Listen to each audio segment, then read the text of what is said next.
Sağa gir abi.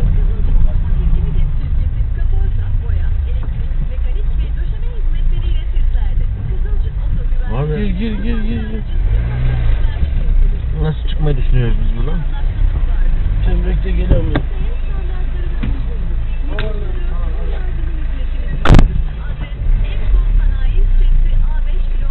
Bir sonraki sağa dönün. Sonra ara noktaya varılacak.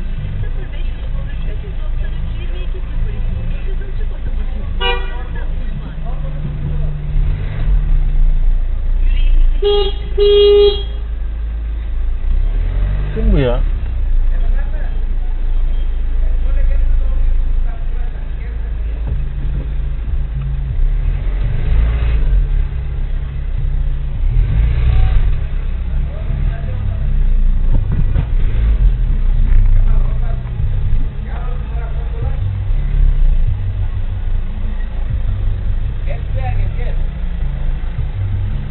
Kim o adam ya?